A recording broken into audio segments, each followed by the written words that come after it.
स्वागत है दोस्तों आप सबका हमारे यूट्यूब चैनल मतलबी पढ़ाई लिखाई में। मैं हूं आपका दोस्त सागर।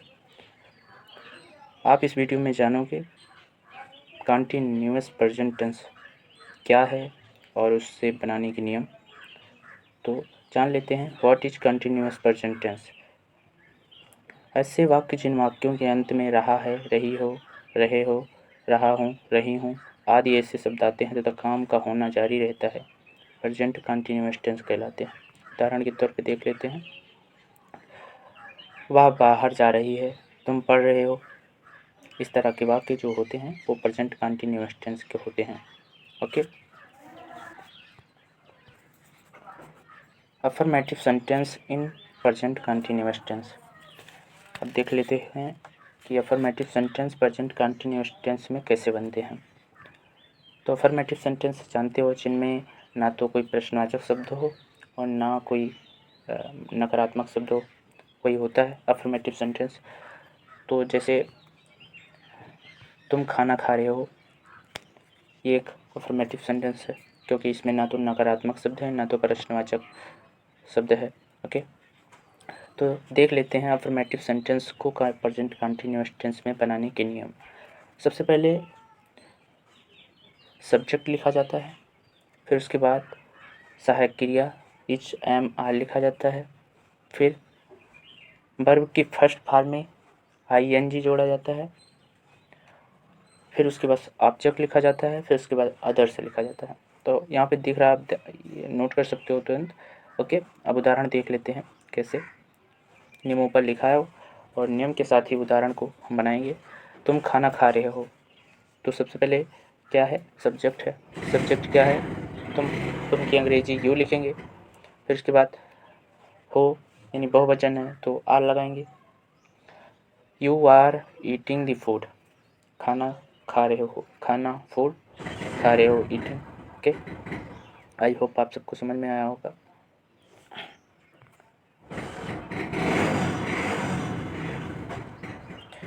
अब देख लेते हैं negative sentence in present continuous tense.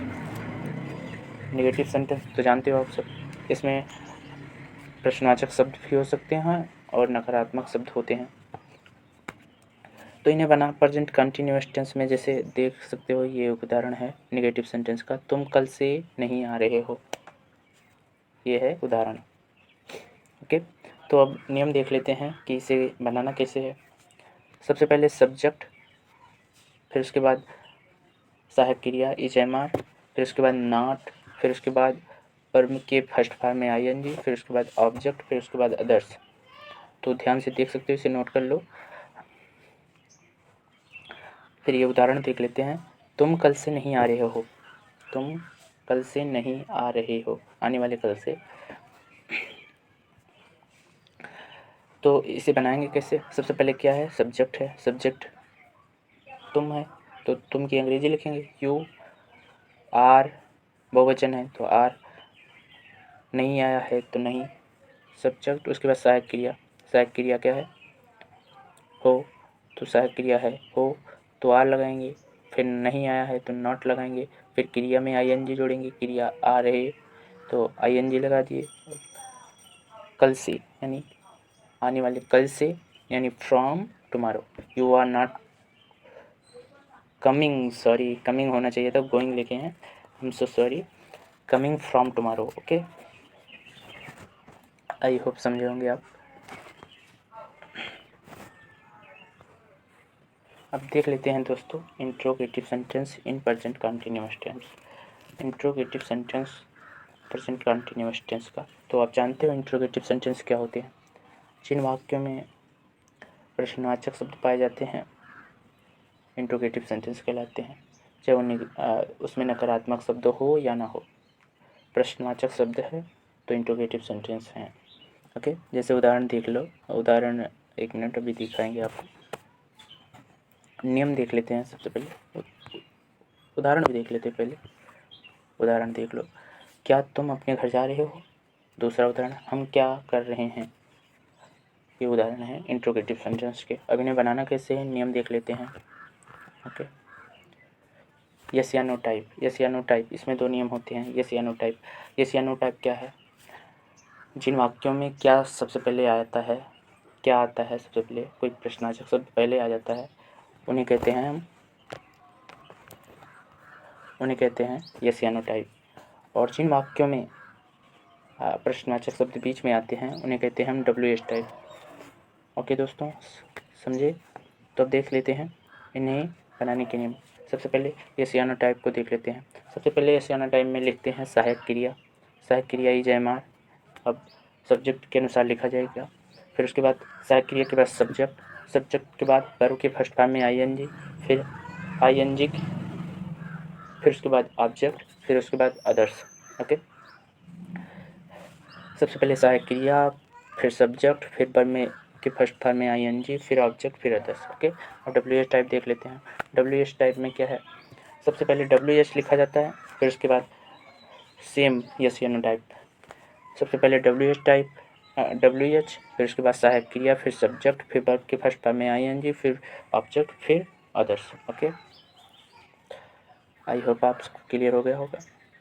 अब देख लेते हैं उदाहरण। क्या तुम अपने घर जा रहे हो? क्या तुम अपने घर जा रहे हो? देखो, इसे हल करना है तो नियम के अनुसार हल करेंगे।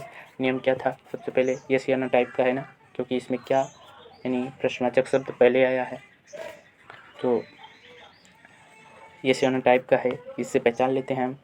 तो इसमें सबसे पहले क्या लिखा जाएगा? सहायक क्रिया लिखा जाए, सहायक क्रिया। सब्जेक्ट के अनुसार सब्जेक्ट बहुवचन है तो आर लिखेंगे।